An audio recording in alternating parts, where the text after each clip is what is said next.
Vamos a empezar la presentación de los libros de la integración compostelana porteña, que son producto de un mecenazgo de la Ciudad de Buenos Aires.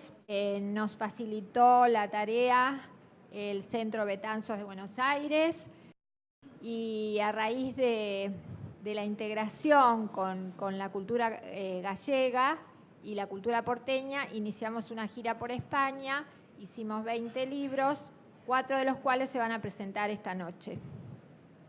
Los invito a los autores que vayan subiendo al escenario, se acomoden cada uno donde está su libro.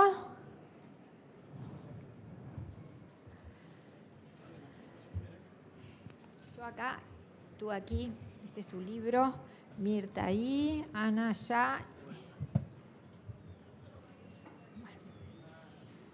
Bueno, lo importante es que ellos cuenten qué los motivó a escribir el libro, qué relación tienen con la cultura gallega y que nos digan las expectativas, que si fueron cubiertas o no con respecto a la edición. Nosotros después les vamos a contar a través de nuestro jefe de prensa, que es Alberto Arija, que sabe hablar muy bien, tiene una voz muy linda porque es locutor, así que los voy a dejar en manos de ellos luego.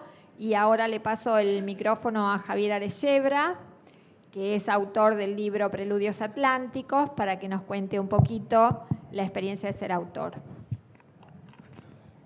Bueno, buenas tardes, buenas noches ya casi a todos. Primero, muchísimas gracias por estar hoy aquí, por haber desafiado un poquito este clima que ya, a ver si nos vamos creyendo ya que realmente esto del cambio climático es una realidad. Y bueno, yo en mi caso trataré de ser breve, creo que soy el menos escritor, por un lado, de los 20, porque bueno, realmente mi profesión y el eje, digamos, de mi trabajo es la guitarra. Yo soy músico, pero soy de esos músicos que hoy en día cree que la palabra es una extensión, que es una exigencia por parte del público. Me parece que hoy en día el arte debe de salir de muchas esferas. En mi caso soy guitarrista clásico. Creo que el arte debe de salir de muchas esferas en las que se ha situado históricamente. Me refiero a esferas de élite, evidentemente, esferas de poder, donde no era tan sencillo como hoy, por ejemplo, acudir a un concierto. Y bueno, simplemente comentaros que mi integración en el proyecto viene, aparte de, precisamente por el tema música y comunicación, yo también nací en Betanzos. Tenemos acá también a la presidenta Beatriz Lagoa, a la que bueno, también le agradezco evidentemente desde el Centro Betanzos el haberme convocado para este proyecto. Y el libro que yo presento se llama Preludios Atlánticos. La verdad que fue un título que me vino casi como por casualidad. Yo me preguntaba, muchos de ustedes conocerán la teoría de la Gestalt, esta teoría según la cual tendemos por percepción a asociar todos los datos que nos vienen a través de los sentidos. Bueno, yo me preguntaba, si asociamos las cosas por colores, por gustos, por formas, ¿por qué no asociarlas por océanos? Y de ahí simplemente, y de una experiencia totalmente personal que desde 2013 me lleva a cruzar ya no sé cuántas veces el charco de un lado al otro, entre 2013, como les decía, y 2016, digamos que todos estos viajes, como les llamo yo, de ida y vuelta, generan en mí una serie de reflexiones en torno a la música. Y bueno, fruto de estas reflexiones son estos ensayos. Están a su disposición en este libro, que como les comentaba Mariana Vicat, a la que también evidentemente junto a Benito Blanco les agradezco de corazón el apoyo. Son libros que a través del mecenazgo son totalmente gratuitos. En mi caso, aprovecho el día de la presentación para convocarles este 28, creo que es jueves, ¿no? Si no recuerdo mal. Este jueves 28 estamos en el stand 1698 y bueno, ahí con mucho gusto les puedo dedicar el libro y verán un poco de lo que les estoy hablando. Así, grosso modo, rápidamente, en los capítulos encontrarán desde un capítulo muy sugerente y muy complejo por el tema que trato de abordar, si existe realmente un contenido en la música. Me refiero a la música pura, me refiero a la música desvestida totalmente de palabras, que es un poco en la que yo reflexiono. no hablo del canto de un pájaro, eso no es música. Para mí yo creo que la música es esencial, la mano que ordena los sonidos, no solo la que los percibe, sino también la que los ordena. Entonces, además de un contenido en la música, van a encontrar, muchos de ustedes entiendo que son grandes lectores, seguramente conozcan al, para mí casi un antifilósofo, Émile Cioran. Con él abro un poco el libro sobre si puede existir realmente algún fundamento filosófico, algún sistema de pensamiento que tenga un ethos, un carácter típicamente musical. Bueno, con esta reflexión y con este autor abro el libro. También tuve la suerte en octubre del año pasado, no hace mucho tiempo, de integrar la Academia de Artes y Ciencias de la Comunicación de Argentina. Bueno, pues también decidimos un poco, consultando con la editorial, brindar uno de los capítulos también para recoger y revisar el discurso que yo propuse aquel día. Y como gallego y como betanceiro, también tengo un poco que comentarles que van a encontrar un capítulo dedicado al presidente de la Asociación Gallega de Compositores, Carlos López García Picos, un gallego que se tiró acá, muchos de ustedes aquí ya de una cierta edad lo conocen, se tiró acá 44 años, es una persona que fue íntimo amigo de mi abuelo y que a veces me da la sensación de que voy siguiendo sus pasos. Fue director del coro Rumorosos del Centro Betanzos, que acoge este mecenazgo, y fue una persona realmente que yo recuerdo solo de mi infancia, pero bueno, como decía Rilke, muchas veces en la infancia es donde está la única y la auténtica patria, y yo recuerdo de manera tan vívida cuando conocí a Carlos, y a través de todos los comentarios de mi familia me llegó una primera partitura de este compositor, y convoco a otros 3 autores en este último capítulo y le dedicamos un homenaje que evidentemente como gallego queríamos. Simplemente no tengo una explicación, lo sentí así, no es algo que racionalicé. El hecho de publicar un libro íntegramente en castellano, menos un último capítulo que está en gallego. No me parece que haya que justificar estas cuestiones. Me parece que la palabra, como todo, está para crear, para unir, para entenderse, para comunicar. Y bueno, esfuerzo es del ignorante muchas veces el romper ese propio límite. No sé, yo por ejemplo a día de hoy se me ha dado por aprender un poco hebreo. Así que bueno, yo invito a la defensa de la alegría, como siempre, como músico, y también de la curiosidad, porque para mí es el principio de todo. Y bueno, realmente lo que reflejo en el libro es la paradoja de algo tan cotidiano para mí como hacer música y algo tan complicado como es hablar de música. Hablar de música. Les quiero citar un poco a George Steiner. Estoy trabajando bastante últimamente este autor a raíz de un doctorado que estoy haciendo, y él lo tiene claro. Siempre alude a la misma anécdota. Robert Schumann, muchos de ustedes que serán amantes de la música clásica lo conocerán, compositor romántico alemán. Cuando al maestro le preguntaba, maestro, ¿qué quiere decir este estudio? ¿Qué ha querido decir usted con esta escala, con esta cascada de notas? Bueno, el maestro lo que hacía, siempre se callaba la boca, como debería de hacer un músico, se sentaba al piano y lo volvía a interpretar.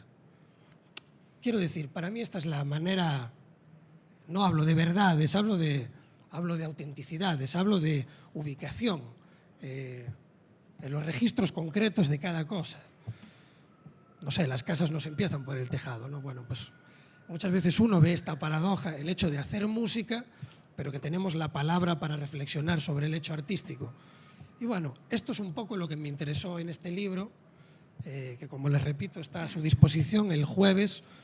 Me pidieron que no lo regale antes porque quede alguno, ¿no? para la dedicación de los libros.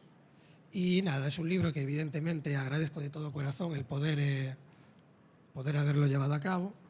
No sé si es un dicho que se dice mucho ya, esto de yo que tengo todavía 32 años, ¿no? Uno puede dar su vida ya como por avanzada cuando planta un árbol, escribe un libro y tiene un hijo. Bueno, me queda la del hijo y ya está. Entonces, muy contento, muy feliz de presentarles esto hoy aquí. Si después, al final de la ronda de presentaciones, tienen cualquier pregunta, estoy más que abierto, estoy interesado en tener feedback suyo. Yo también tengo una página web donde ahí pueden encontrar tanto fragmentos de esta publicación, espero colgarla también de manera pronta, como también músicas de mi disco que acabo también de editar. Y bueno, ahí pueden dar un poco más de sentido con una herramienta que es digital, que hoy en día parece esto, bueno, esencial, ¿no? Si las cuestiones no están en Internet, uno no existe. Bueno, estamos por fin en Internet y a su disposición. Nada más, muchas gracias y de nuevo reiterarles que estén aquí.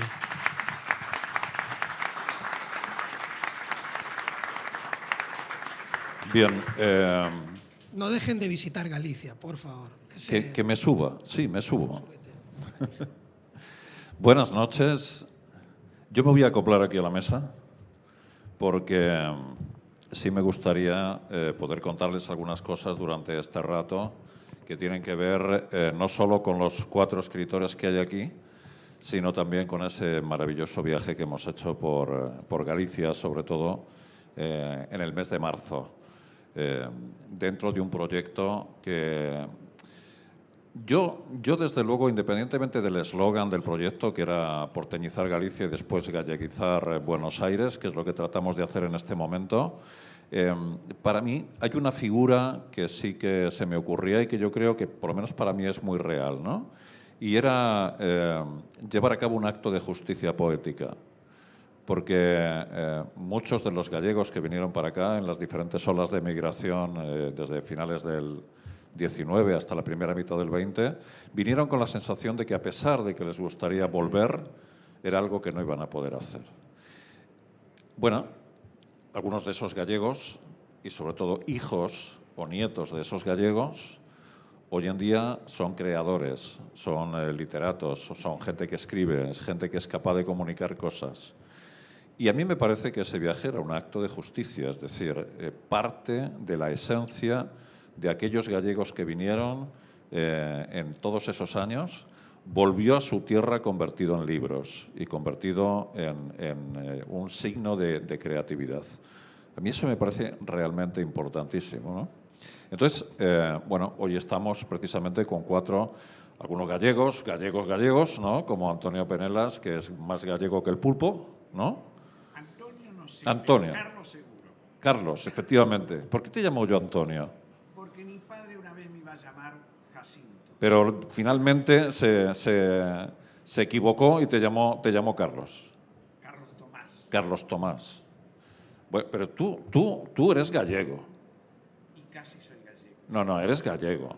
Bueno, Los gallegos no hacéis como los vascos, que nacéis donde queréis, pero casi, ¿no? Es decir, yo creo que tu forma de ser, tu forma de pensar tiene mucho de aquella Galicia. Bueno, te hemos visto en Galicia, te hemos visto en Betanzos, tú eres betanceiro prácticamente, entonces no puedes ocultar tu ascendencia gallega, desde luego. Y con todos los demás pasa un poco lo mismo, ¿no? Es decir, o sois gallegos de nacimiento o sois gallegos de educación y sois gallegos por ascendencia, ¿no? Entonces, bueno, os contaré parte del viaje, pero sí quisiera que uno a uno nos fuerais hablando de vuestros libros. Mirta Pérez Rey ha escrito una cosa que a mí me llama mucho la atención porque de alguna manera describe la forma de ser de los gallegos también y de 2 sentimientos que los gallegos tenéis.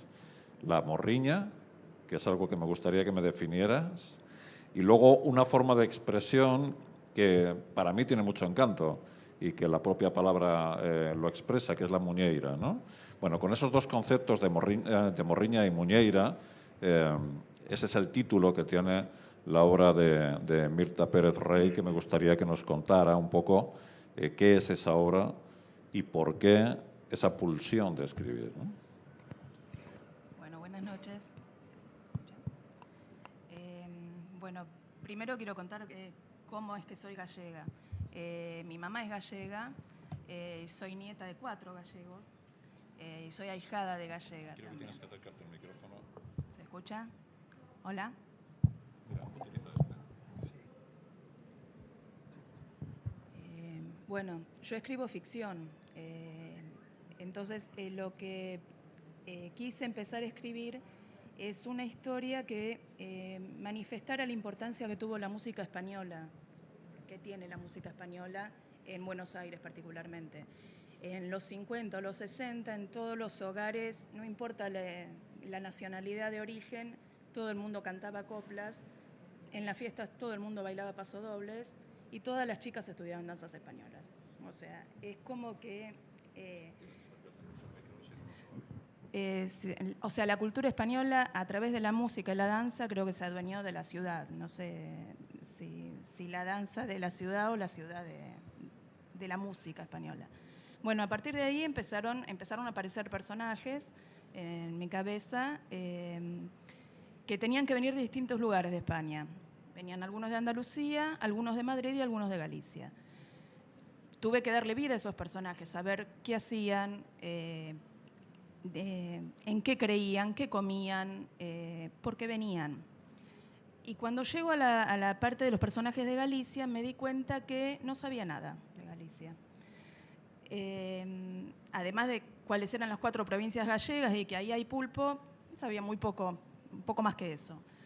Entonces, bueno, tuve que ponerme a investigar, o sea, insisto, cómo vivían, en qué creían, aparecieron las meigas, todo lo que es la mitología celta, los bosques, y bueno, y ahí me perdí. O sea, el libro de hecho salió un año más tarde de lo que yo pensaba, porque me quedé encantada en esto de ver lo que era la cultura gallega. Y bueno, creo haber logrado una historia donde, si bien no todos los protagonistas son gallegos, creo que quien terminó redondeando la historia son las gallegas. El título, bueno, La Morriña no tiene una traducción exacta al castellano, pero es una nostalgia, un extrañar la tierra. Dice que en quien vino de Galicia nunca deja de extrañar la tierra, nunca deja de sentir propia esa tierra, aunque no vuelva. Entonces tiene que ver con una tristeza, con un extrañar perpetuo.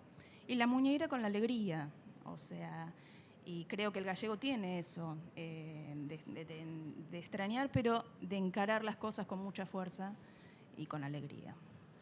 Eso es lo que quise mostrar.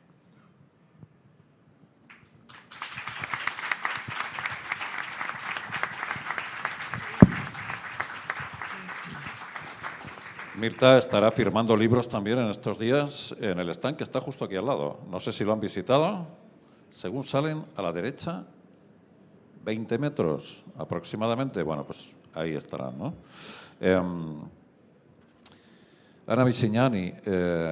Ana Bisignani, yo creo que es el sentimiento, ¿no? Yo creo que es el sentimiento. Si tuviera que definirla, por lo menos como escritora o como personaje, sería ese el concepto que yo emplearía, ¿no? Y bueno, pues sí me gustaría que nos contara cómo es su obra, por qué escribe, qué es lo que cualquiera puede encontrar si toma su libro y se lo lleva a los ojos. Bueno, bien. Vamos a ver si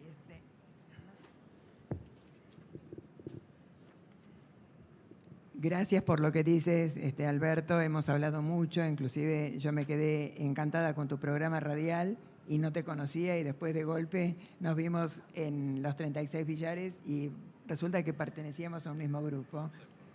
Es un programa que realmente me parece muy digno de que cada uno lo escuche, porque es muy, muy bueno y muy original.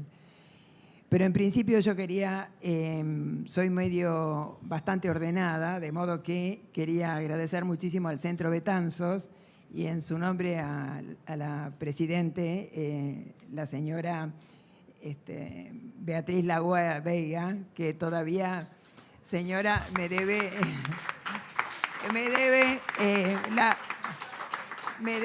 ¿lo tienes?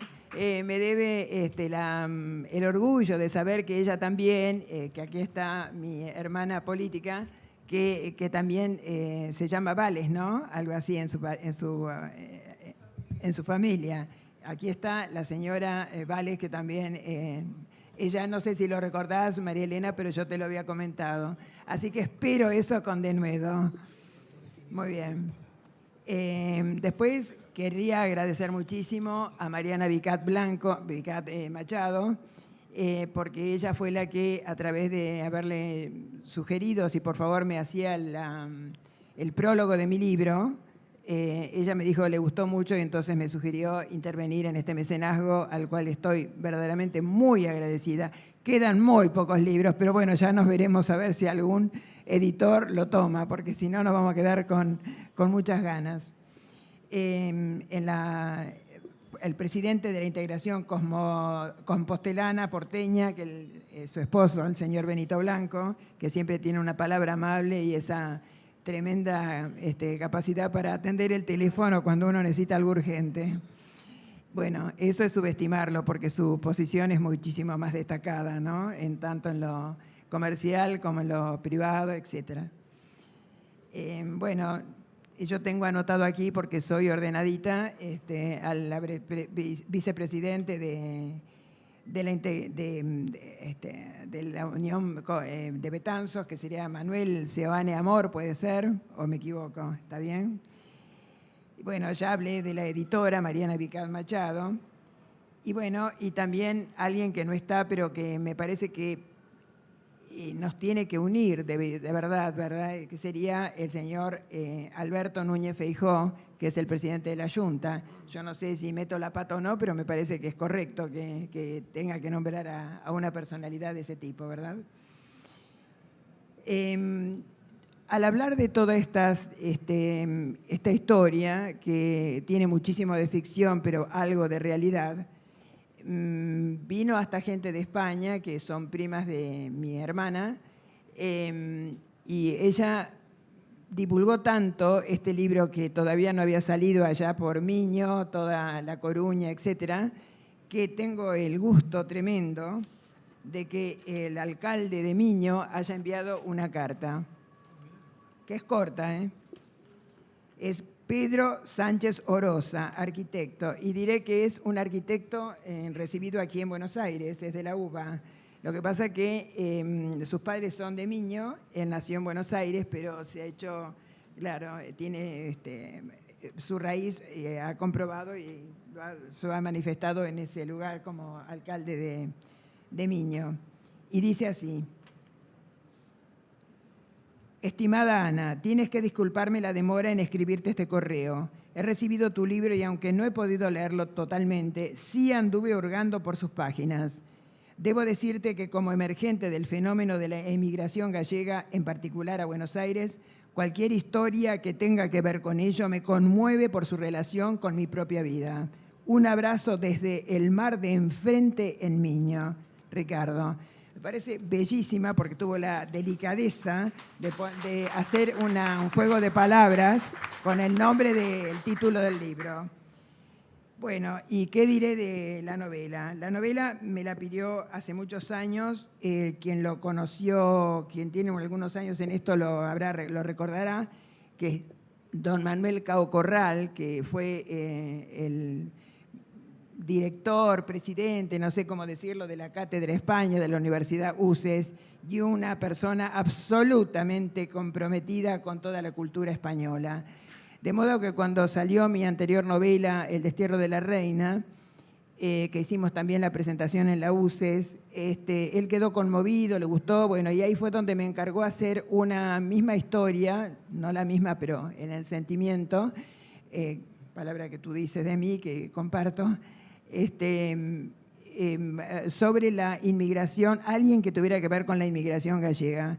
Y entonces ahí, ¿quién se me puso en la cabeza? ¿Quién conozco profundamente con su galleguismo maravilloso? A quien fuera el esposo de mi madre, el padre de María Elena y mi padre político. De modo que hice de una manera absolutamente novelada, muy novelada, con mucha ficción, la historia de este gallego inconmensurable, grande, hermoso y digno de ser honrado en el mejor de los conceptos, porque desde su andar comercial a su compromiso con la gente, ha sido un hombre honrado, un hombre de esos que dan la mano y entregan el corazón. De modo que voy a leer algunas partecitas muy poco. Yo no me gustó, hago libros sintéticos porque soy un amante de la verdadera síntesis. Bueno, se lo dedico un poco a quien fuera el gestor de este libro, que es Manuel Cao Corral, quien pidió que mis letras tallaran los verdes de su Galicia perpetua. Adoraba Galicia. Y también yo lo hago extensivo, no solamente a Manolo, que era realmente el gestor, el que está en la tapa de este libro, mi padrastro, sino a quien fuera su segunda esposa, que fue mi madre, y a quien adoré. Entonces, como homenaje a un gallego y una andaluza, a quienes quise padres, profundamente amados y presentes en mi memoria. Y acá después viene el hermoso prólogo de Mariana, y después el capítulo primero, pero voy a ser muy breve, ¿eh? Muy sintético. Hacia 1929 toda España sufría de pobreza. Sin embargo, él se negaba a tomar los votos solo por albergue y pan seguros. Hubiera deseado que su decisión no estuviera condicionada, que fuera la Iglesia la que le urgiera en sus deseos. Pero, lamentablemente, no era así. Soñaba con volver a ver a su María, la linda moza del pueblo que sus padres llevaron tan lejos. Casi todos los amigos y vecinos de aquel lugar habían elegido la Argentina como destino de inmigración y hacia allá iría cuando la terminara de decir a ese Cristo con mirada condescendiente que no sería cura como su padre hubiera deseado. Bueno, si con esto no hay una entrada de misterio. En aquellos días de decisiones trascendentales, José esperaba en el parque del monasterio rubio de margaritas. Y aquí quiero hacer una acotación con respecto a las margaritas que también están en la portada, que hablo mucho de las margaritas y cierro con el tema de las margaritas de la ría de Betanzos, sin saber que casi un año después el Centro Betanzos sería el auspiciante de este libro. Quiero que quede claro, porque casi están las últimas palabras y yo no tenía la menor idea. Entonces, rubio de margaritas que Monseñor aprobará su renuncia. En cambio, lo llamó para que se presentara.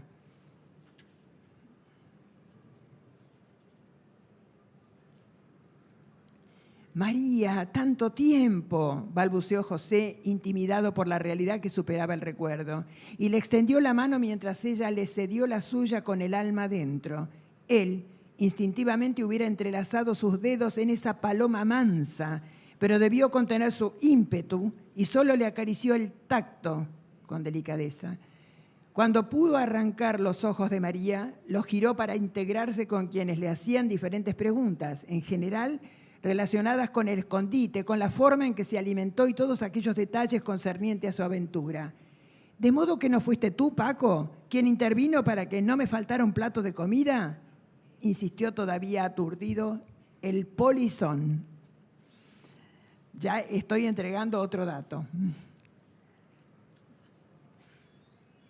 Después hay una parte muy triste que no la voy a leer, pero lo vamos a cerrar.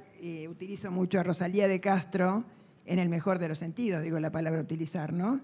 Como para expresar lo que a lo mejor algunas palabras no llegan al contenido que le quiero dar. Me gustó mucho lo que dijiste sobre música desnuda de palabras. Me encantó. Y hay una poesía que habla un poco de la tristeza que estaban pasando la familia y el propio José. Cuando pienso que te fuiste, negra sombra que me asombras, al pie de mis cabezales vuelves haciéndome burla. Cuando imagino que te has ido, en el mismo sol te me muestras, y eres la estrella que brilla, y eres el viento que sopla. Si cantan, eres tú que cantas. Si lloran, eres tú que lloras. Y eres el murmullo del río, y eres la noche, y eres la aurora. En todo estás, y tú eres todo. Para mí, y en mí misma moras. No me abandonarás nunca, sombra que siempre me asombras. Rosalía de Castro.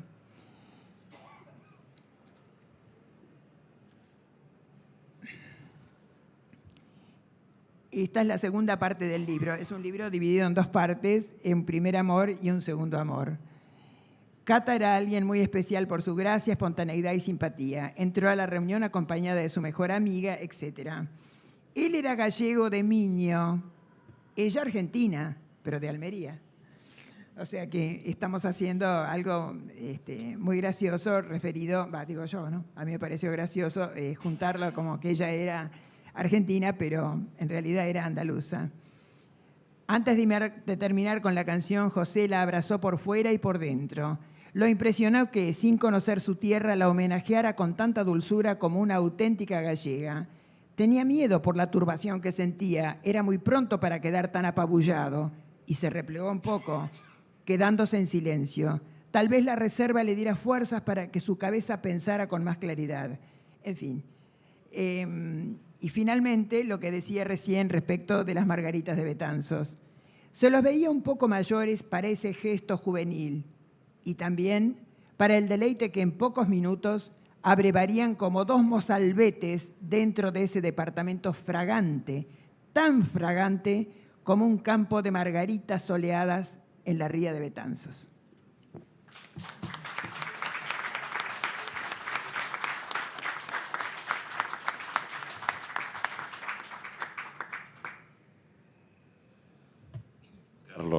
Carlos, ya sé por qué te llamo Antonio. ¿Por qué? El director de la televisión de Salamanca se llama Antonio Penelas. Y por eso, ¿Con ese? sin ese.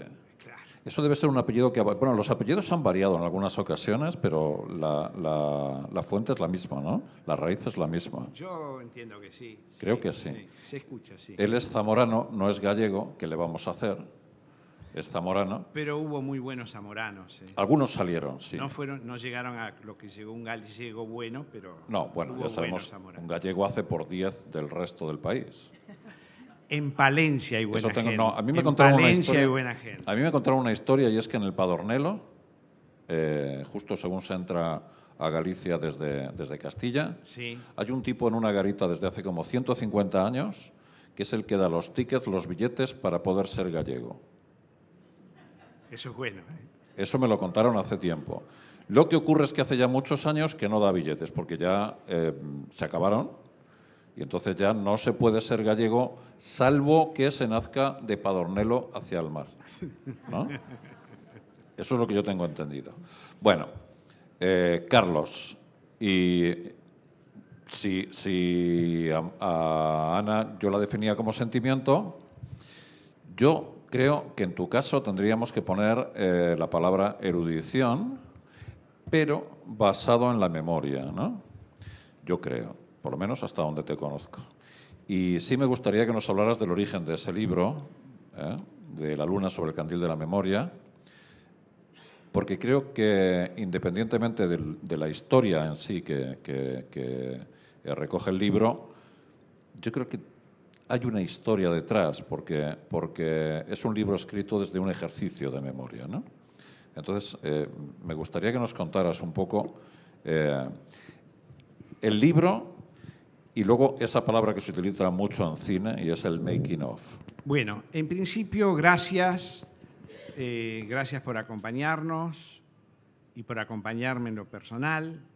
Muchas gracias al Centro Betanzos una vez más, a Betty por la oportunidad del libro, del viaje y tantas cosas. Muchas gracias a Benito Blanco por su generosidad, a Mariana por su esfuerzo, su trabajo, que no es poco hacer lo que hicieron. Y gracias a vos también. Porque el reportaje que me hiciste fue muy bueno, pero además porque de pronto podemos llegar a tener un ciclo de conversaciones. El gallego siempre va a estar por encima, pero bueno, te admito. Es así. Vamos a tomar dos cosas muy sencillas, elementales. Yebra habló de la curiosidad y habló de la palabra. Sin curiosidad no hay conocimiento. Eso lo dijo hace muy poco, que además repite, pero es correcto, Mangel, que creo que todos saben, pero por suerte tenemos un buen director en la Biblioteca Nacional después de muchísimos años, Alberto Mangel, de primer nivel internacional. Mangel, que hablaba, que no solamente lo ha dicho él, viene desde los griegos. La curiosidad es lo que nos lleva al conocimiento, la curiosidad del niño, de la infancia, ese desconocimiento, esa pregunta. Mi niño, mi nieto de 3 años, pregunta ya, abuelo, ¿qué significa esto? Tal cual, ¿qué significa? Dice. Y entonces digo, qué notable todo lo que eso tiene. Eso lo voltea Cioran. Esa pregunta lo voltea Cioran. Yo soy también lector de Cioran. Mangel después también señala, no me olvidé del libro, estamos hablando ya del libro. Cuando Mangel habla del Quijote, 400 años, ¿qué dice? Dice en primer lugar la importancia de la palabra y la importancia del texto. Si nosotros leemos, leemos para cambiar. Y él lo dice con mucha claridad. Hay gente que lee a Virgilio o que lee a Mario Benedetti o a ciertos autores. No es que esté comparando, son planos diferentes. Y de pronto sigue por la vida haciendo sus negocios, sus hipocresías, etc. El Quijote lee y se transforma. La lectura lo transforma. Si la lectura no nos sirve para transformarnos, para cambiar y para además discutirnos, ¿para qué nos sirve? Yo he dado en algún momento una conferencia, después hice un ciclo, etcétera, hace muchos años. ¿Qué se lee cuando se lee? ¿Qué leemos? Y ahí viene lo otro, que te empiezo a responder de a poco. Leemos algo, pero hay algo detrás de eso que estamos leyendo. Y eso lo señala muy bien en sus ensayos Ezequiel Martínez Estrada. Cuando Ezequiel Martínez Estrada nos advierte en la lectura aquello que no está dicho, y aquello que no está dicho va cambiando cuando hay realmente una verdadera obra. Insisto, cuando hay realmente una verdadera obra, el cambio de ese lector y de ese autor. El lector del Quijote del siglo XVI no es el mismo del siglo XVII, ni del siglo XIX, ni del siglo XX. Y ese libro tampoco es el mismo. Se ha enriquecido. Es un mejor Quijote que el del siglo XVI. Y eso, en alguna medida, nos une a la palabra que vos habías dicho y que creo que nosotros en algún momento lo hablamos, que tiene que ver con María Casares, esa María Casares exquisita que sufrió el exilio, que sufrió el franquismo, que sufrió la persecución de ese régimen atroz. María Casares, una de las mejores actrices españolas y del mundo. Yo sé, a la gente le gusta decir, fue la amante de Camus. Es muy elemental eso, pero qué importante haber sido la amante de Camus. Creo que yo también lo hubiera sido. La luna en el candil de la memoria, un endecasílabo para los que quieren escribir poesía. Empezamos por ahí, que no es poco. ¿Qué es la luna del candil de la memoria? Yo llevé muchos programas en Radio Nacional. Programas de 5 minutos, de 1 hora y de 2 horas. Créanme que este va a ser un programa de 5 minutos. La luna del candil de la memoria es la mirada, la visión de ese hombre adulto que mira al niño, de ese poeta que está mirando al niño y cómo entiende que a través de esa niñez se va dando un mundo determinado de ensueño, que ese niño distraído está ensimismado aunque en sus juegos, en sus sueños, pero también en la temática que escucha hablar. ¿Y qué escucha hablar? escucha hablar de la Guerra Civil Española, escucha hablar del galleguismo, de la galleguidad. Empieza a entender lo que es el fascismo, lo que es el populismo, pero también a sentir las voces de su familia en gallego. Porque mi padre, pasaron 2 minutos, faltan 3. Mi padre de niño me decía, cuando hay en una familia alemana o inglesa o francesa, lo que se le da es ese idioma, el alemán, el inglés o el francés. En mi caso te voy a dar el gallego. Y entonces, curiosamente, yo conocía más la historia de Manuel Murguía o de Valle Inclán que la de Sarmiento. Conocía la batalla de Lepanto más que el combate de San Lorenzo. Pero esa es otra historia, es para otro libro. ¿Qué toma el libro? Toma eso, toma esas sensaciones, esas imágenes, ese crecimiento y esa mirada que se va dando en ese niño y en ese adulto donde se entrecruzan. Y en eso que figura, figuran varias cosas. Una familia gallega, y cuando digo gallega quiero decir gallega, no quiero decir otra cosa. Toda la familia era gallega, los Fraga, los González, los Fernández, todos eran gallegos. Y en ese mundo, de pronto se iba generando las lecturas. ¿Qué es lo que importaba en esas lecturas? Importaba algo fundamental. En primer lugar, tener una conducta. Mi padre me dijo antes de morir, les dejo una conducta y una biblioteca. Hay gente que lo que deja es dinero y a veces mal habido. No todos, pero muchos. Entonces, en esa biblioteca, ¿qué había?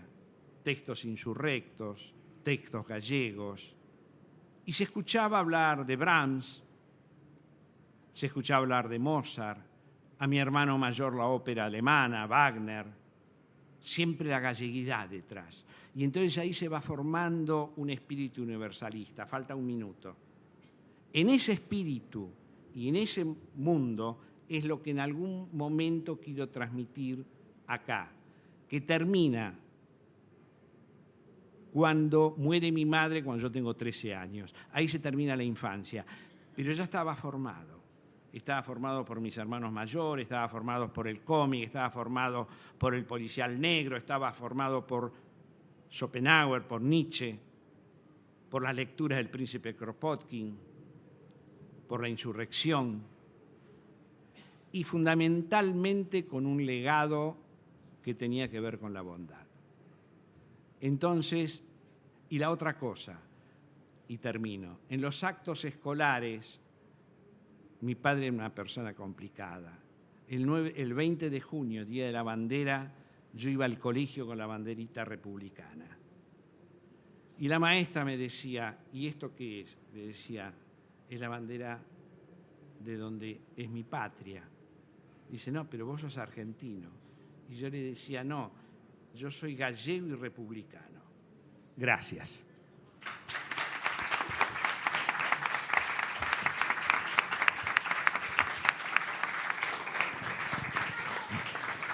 Bueno, vamos a abrir un turno de preguntas. Me gustaría hacer una pregunta a cada uno para que me respondieran brevemente y luego dejamos que desde la sala también intervengan para preguntar lo que se les ocurra, lo que les parezca, ¿no?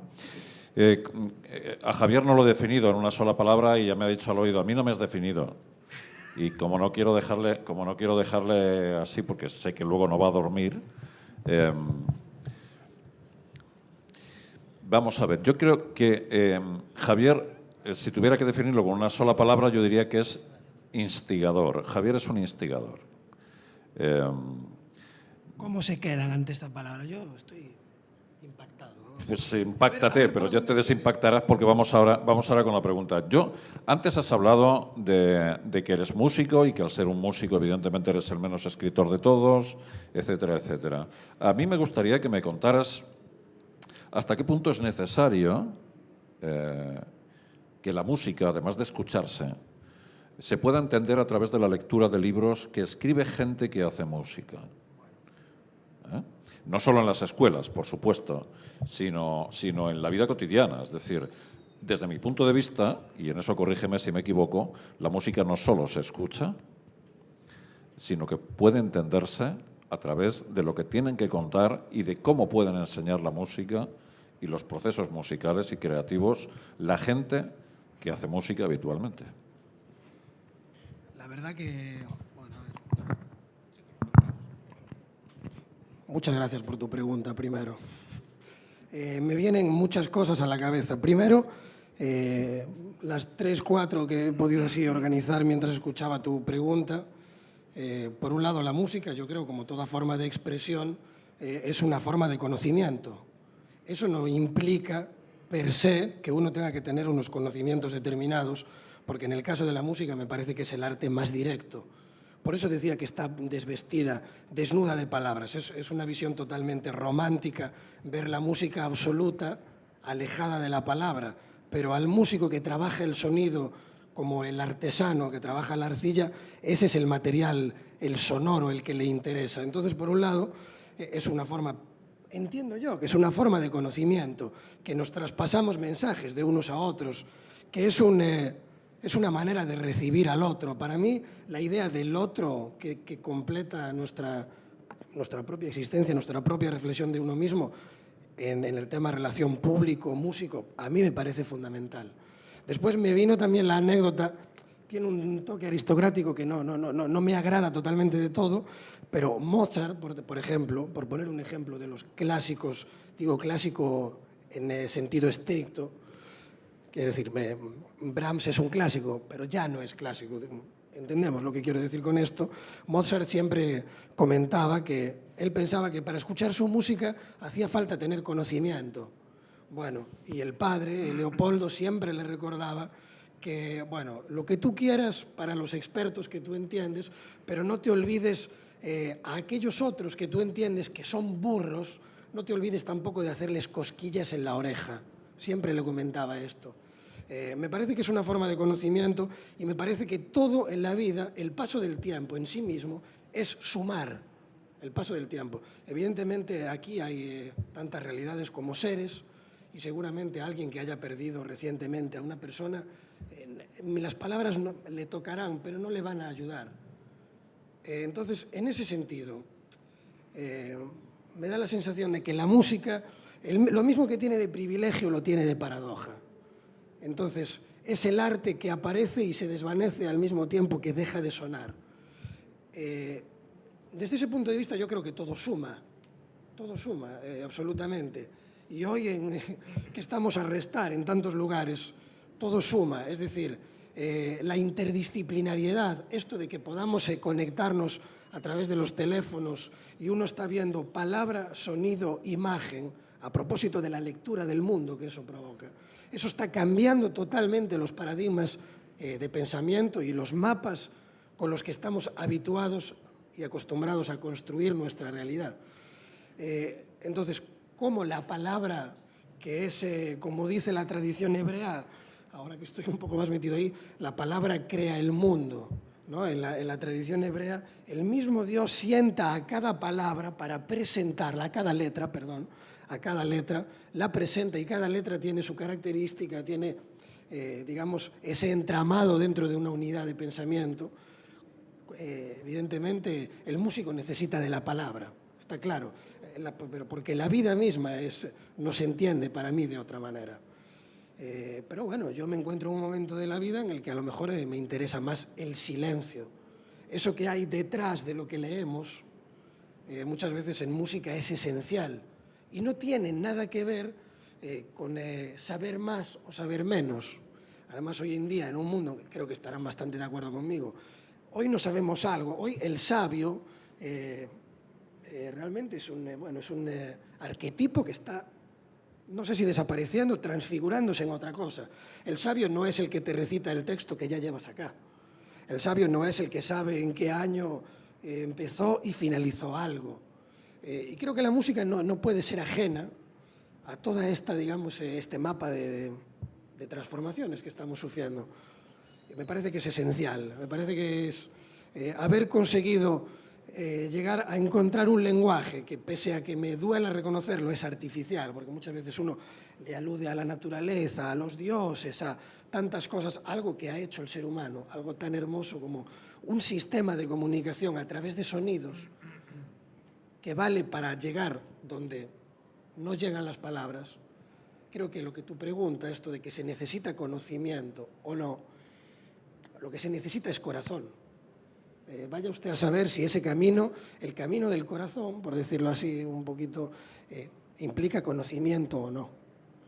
Pero bueno, yo he visto a tanta gente, Steiner también lo comenta, con la misma sinfonía de Beethoven, los nazis hicieron una lectura, los comunistas hicieron otra lectura. No está en la música la ideología, no está en la música la necesidad de conocimiento. Siempre es algo que creo que ponemos nosotros. Perdón por el rollo, pero era necesario soltármelo a mí mismo. Bueno, gracias.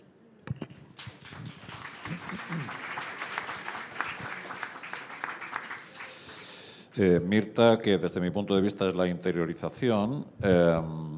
Sí, has hablado antes de morriña como algo intraducible.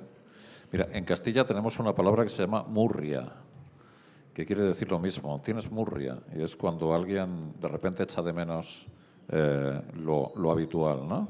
Y por la otra parte, la muñeira como sinónimo de alegría y de contento, ¿no? De alguna manera definirías al gallego como esa fusión entre las dos cosas, porque, ojo, de alguna manera la publicidad que tienen los gallegos, al menos fuera de Galicia, es como de personas más metidas en el sentimiento hacia uno mismo que hacia la expresión de la alegría, al menos de una manera elocuente, ¿no?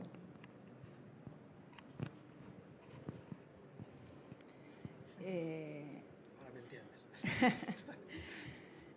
A Perdón, ver. podés no contestar. No, está bien. No sé si todos los gallegos. Yo creo que los gallegos son humanos como todos.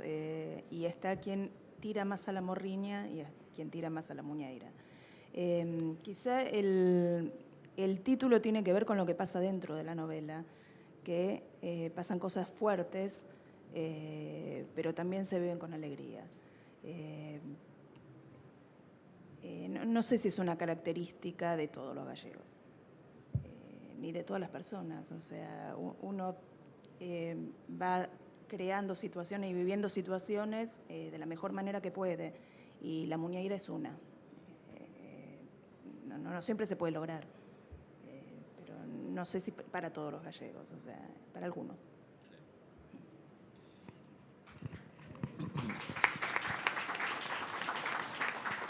Bueno, en esto que me corrija también Ana o incluso Carlos, pero yo creo que incluso el territorio marca, la forma de la tierra en la que uno vive marca.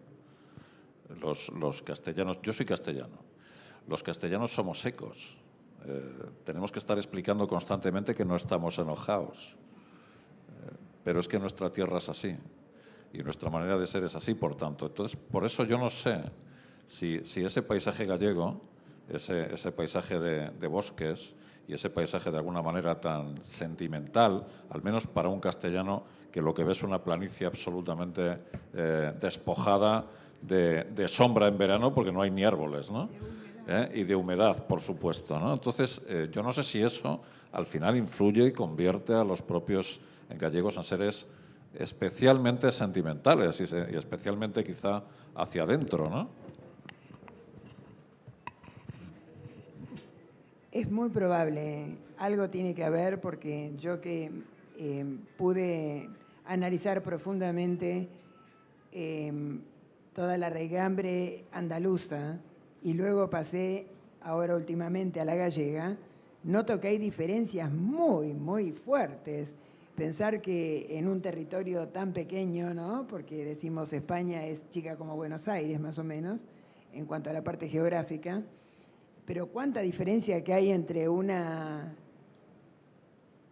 lugar seco, como dices tú, y un lugar húmedo, ¿verdad? Pero es toda una semblanza. Yo encuentro como que por ejemplo, el andaluz es más dicharachero, por ahí más simpático, también es a su manera sentimental, pero menos, es más de la diversión, más de la palabra, que un poco, tú dices, un poco que ahorra un poco más la palabra y se expresa más con el cuerpo. Y tenemos que el gallego hay al revés, es como muy hacia adentro, ¿no? Tal vez tengan que ver los verdes de Galicia, no lo sé. Esenin, el gran poeta ruso, para los que les gustan esas canciones o esas telenovelas, amante Isadora Duncan. Esenin no hubiera podido nacer nunca en Galicia. Digo, la poesía de él es una poesía rusa, lírica, fundamentalmente lírica, es de los grandes líricos rusos, pero es una poesía rusa. El pensamiento, como pensamiento, se da en Alemania, se da en Francia, se da en Inglaterra. Imposible que se dé en Galicia. Imposible, no hay un solo filósofo. Además, en filosofía, en Galicia, en España, quizás María Zambrano, pero no quiero entrar en discusiones. Ortega, con otras características. Bueno, sí. Ahora, hay un tema que es interesante. Ingres, el gran pintor francés, ¿qué decía? Para ver hay que saber. Si yo no sé, no puedo ver. ¿Qué veo? ¿Qué siento? Porque el problema pasa por lo siguiente. Si falta sensibilidad, la sensibilidad se la puede educar. Y entonces uno a través de... Ahora, si no se tiene sensibilidad, no se puede ver. La sensibilidad sola no hace una obra. Es sensibilidad más conocimiento. Una vez en mi taller literario vino un muchacho y me dijo que le gustaba escribir y que quería escribir. Yo doy talleres literarios individuales, no es para invitarlo, los echo a los alumnos. Entonces este muchacho, es parcialmente, eso fue un chiste, pero los echo en serio. Este muchacho me dijo que quería escribir porque sabía escribir y que el padre había leído. Y entonces yo le dije, ¿por qué no sos neurocirujano? Dice, yo no sé nada de medicina. ¿Y de literatura qué sabés? ¿De gramática qué sabés? ¿De filología qué sabés? ¿Hay que saber eso para ser escritor? No. Pero algunos elementos hay que tener. ¿Y vos qué me habías preguntado? Hablábamos sobre el gallego en función del paisaje. De todos modos, te voy a dejar una última pregunta para que me cuentes algo, pero te voy a dar 2 minutos nada más, porque quiero que en la sala también alguien diga algo. Hoy, en una conversación que tenía con un especialista en neuropsicología, me hablaba de la importancia de que cada cual, de alguna manera, recopile el legado de lo que ha sido su trayectoria en la vida, porque eso es lo que vamos a dejarles a los que vienen detrás. Y entonces, al hilo de tu libro, a mí me gustaría preguntarte si en el fondo lo que escribes es ese legado que tú quieres dejar a los que tienes detrás y que no deja de ser esa trayectoria vital que tú puedes haber tenido, por lo menos en ese libro. En realidad lo que uno quisiera dejar es lo que me dejó mi padre a mí, una conducta y una biblioteca, algún poema, algún verso de un poema, no mucho más. La gente tiene una vanidad enorme y de pronto escribe un versito y cree que Shakespeare existió al cohete. Claro. O hace un dibujo determinado y cree que Picasso es un tipo que se está iniciando. Yo creo que uno puede dejar muchas cosas. Cuando tenía 18, 19, 20 años, que llevaba Molotov, tenía Molotov, ahora soy un señor burgués y maduro y reaccionario. Te digo, cuando tenía 18 años, no. Creía que la revolución estaba ahí. Hoy, si en casa puedo cambiar una maceta, me doy por feliz. Es decir, yo creo que uno puede dejar pocas cosas. Tratar de dejar una conducta, tratar de dejar una biblioteca que la amplíe, lo que sí eso amplía la biblioteca de mi padre, y termino con los 2 minutos, y dejar por ahí alguna línea, ¿no? No mucho más, no mucho más. El tiempo además es el verdadero antólogo. Bueno, me gustaría, sí, aparte de pedir un aplauso para los 4.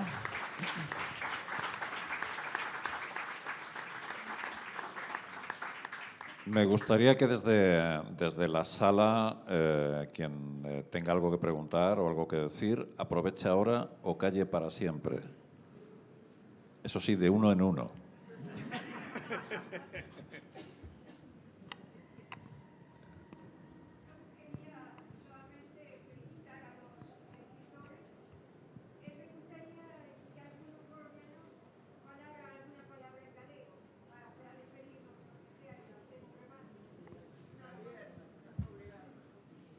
Bueno, Bueno, son destas cousas que che piden na vida, o poeta lle están pedindo todo o día. Por favor, escríbeme un versiño, fai algo aí.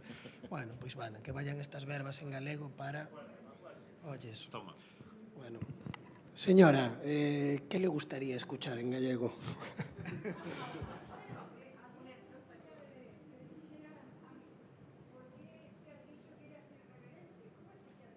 No. Instigador. Ojalá me hubiera dicho irreverente, Arija, pero no fue tan generoso. Pero sonó como irreverente. Ojalá, por ejemplo. Sonó como irreverente. Mire, le puedo comentar, además de Muiñeira, que vio que cada año las Reales Academias de todo el mundo organizan estos típicos concursos tipo merchandising para decir, bueno, las 10 palabras preferidas durante este año del gallego.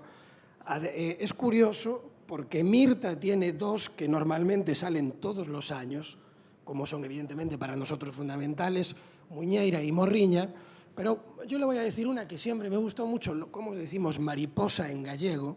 Volvoreta. Volvoreta. Bueno, Perdón. Es hermosísima, es una cantidad de palabras. Disculpame.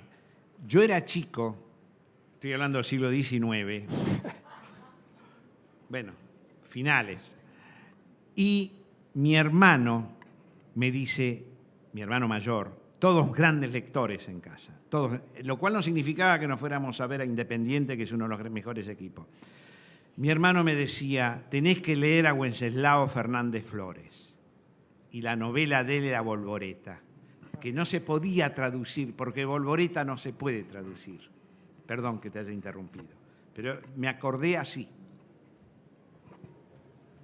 Bueno, y con esta intervención así un pouco estrana, podemos dar por rematada esta como interlocución así aberta de repente en galego, sí. Bueno, grazas pola súa pregunta, señora, pola súa intervención. E nada, os demais...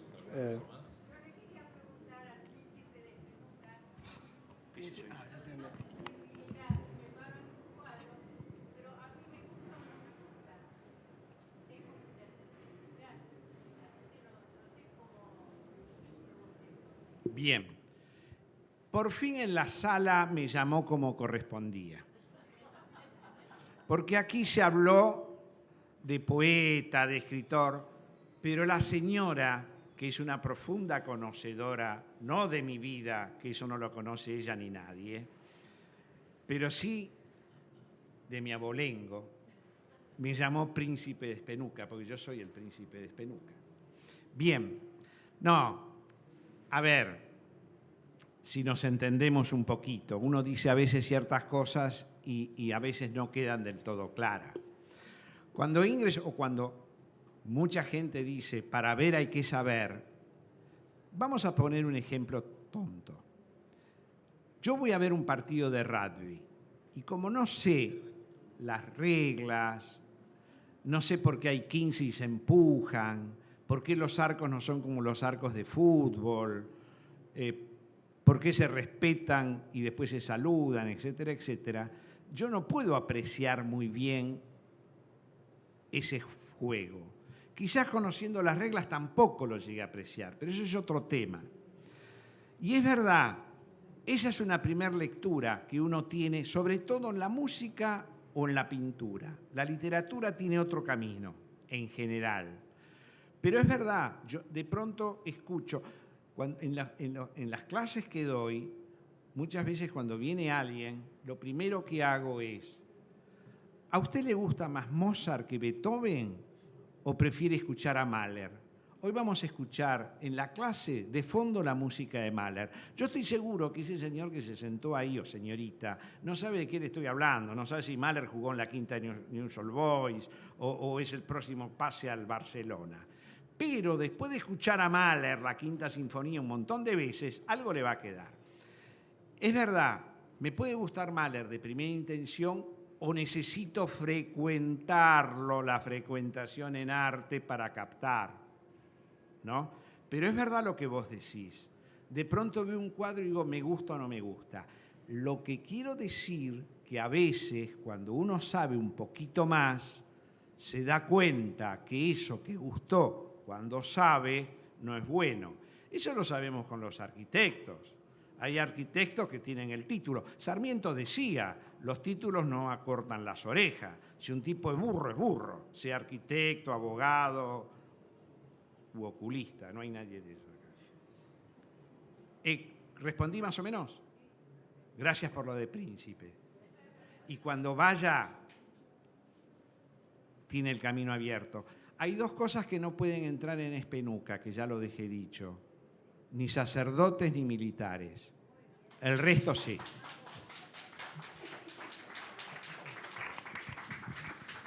¿Alguna pregunta más?